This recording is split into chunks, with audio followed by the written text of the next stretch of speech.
most efficacious. Doctor's nephew. In Malegaon district Nasik, there lived a doctor, qualified and degree holder. His nephew suffered from an incurable disease, tubercular bone abscess. The doctor, along with his relatives and medical practitioners, tried all sorts of remedies and even surgery. There was no relief and no end to the little boy's suffering.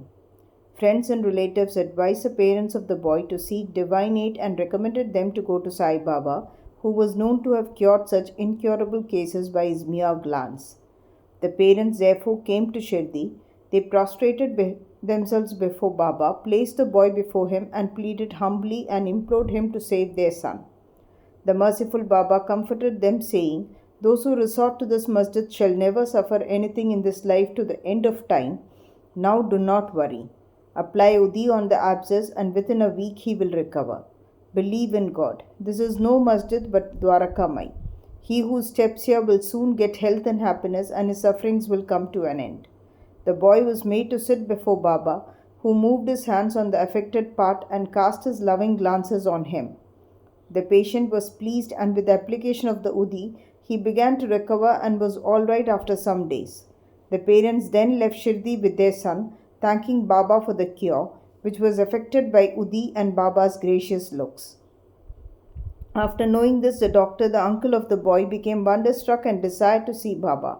While he was on his way to Mumbai for some business at Malegaon and Manmad, somebody spoke to him against Baba and poisoned his ears. Therefore, he dropped the idea of visiting Shirdi and went to Mumbai direct. He wanted to spend the rest of his leave at Alibag, but at Mumbai he heard for 3 successive nights a voice.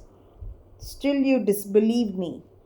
Then the doctor changed his mind and resolved to go to Shirdi. He had to attend to a case of infectious fever in Mumbai which showed no signs of quick abatement. So he thought that his Shirdi trip would be postponed. He, however, proposed a test in his mind and said that if the patient gets all right by today, I will start for Shirdi tomorrow. The wonder is that exactly from the time when the determination was done, the fever began to abate and the temperature became normal. Then he went to Shirdi as per his determination, took Baba's darshan and prostrated himself before him. Baba gave him such experiences that he became his devotee. He stayed there for 4 days and returned home with Baba's Udi and blessings. Within a fortnight, he was transferred on promotion to Bijapur. His nephew's case gave him an opportunity for seeing Baba, and this visit garnered in him a never failing love for the saint's feet. Dr. Pillai. One Dr. Pillai was an intimate devotee of Baba. He was much liked by Baba, who always called him Babu, brother, and Baba talked to him off and on and consulted him in all matters and wanted him always at his side. This Pillai suffered once very badly from guinea worms. He said to Kakasab Dixit, "The pain is most excruciating and unbearable. I prefer death to it. This pain I know is for repaying past karma, but go to Baba and tell him to cease the pain and transfer the balance of my past karma to 10 future births of mine." Mr. Dixit went to Baba and told him his request. Then Baba, being moved by his request, said to Dixit, "Tell him to be fearless. Why should he suffer for 10 births? In 10 days he can work out the sufferings and consequences of his past karma. While I am here to give him temporal and spiritual welfare, why should he pray for death? Bring him here on somebody's back and let us work and finish his sufferings once for all." The doctor was brought in that condition and was seated on Baba's right side. Baba gave him his bolster and said, "Lie down calmly here and be at ease. The true remedy is that the result of past actions is to be suffered and got over. Our karma is the cause of our happiness and sorrow, therefore put up with whatever comes to you. Allah God is a sole dispenser and protector. Think of Him always. He'll take care of you. Surrender to Him with body, mind and speech and then see what He does."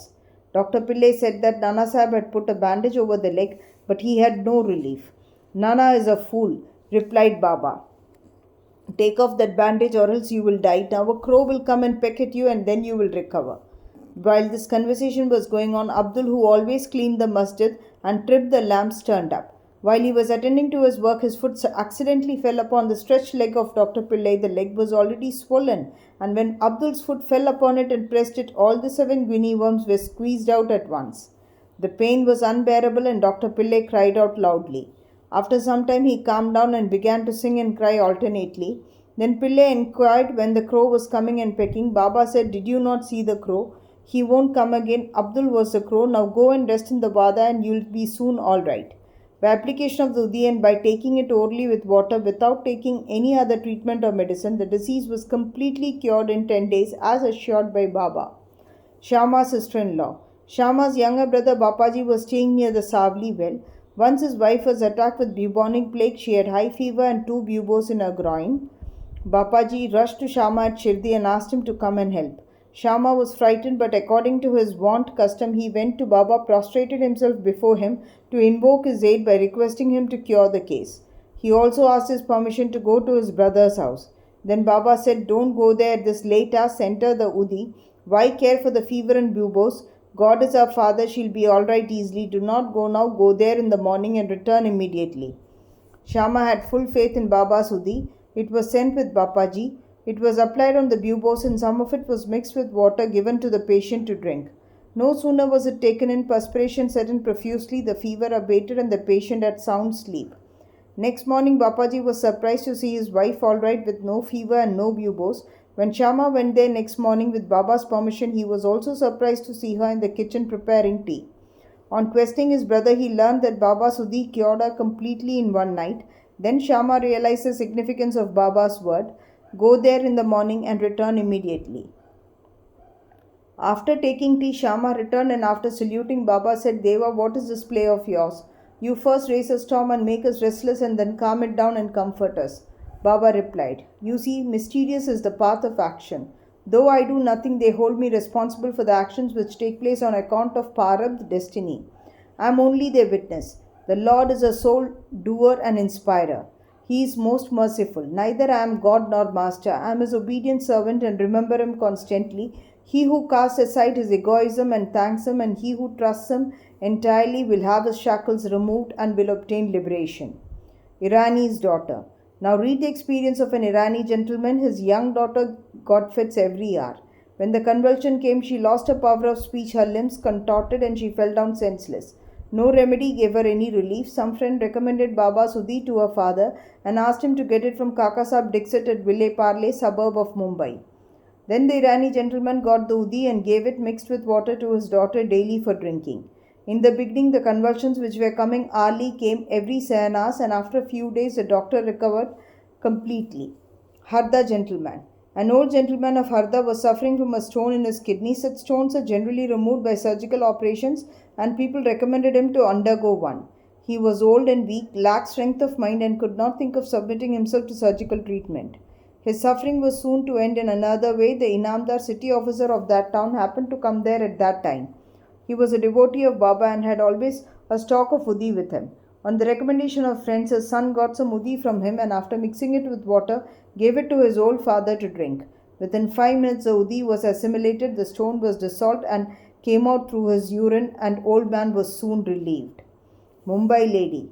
A woman of the Kayastha Prabhu caste in Mumbai always suffered terrible pain at her delivery. She was very much frightened each time she became pregnant and did not know what to do. Sri Ramamurthy Maruti of Kalyan, who was a devotee of Baba, advised her husband to take her to Shirdi. When she next became pregnant, both husband and wife came to Shirdi, stayed there for some months and worshipped Baba. After some time, the hour of delivery came and as usual there was obstruction in the passage from the womb. She began to suffer labor pains, did not know what to do, but began to pray to Baba for relief. In the meantime, some neighboring women turned up and after invoking Baba's aid, gave her Udi mixture to drink. In 5 minutes, the woman delivered safely and painlessly. The Shiv was stillborn according to its fate, but the mother, who got rid of the anxiety and pain, thanked Baba for the safe delivery and ever remained grateful to him. Bow to Sri Sai, peace be to all.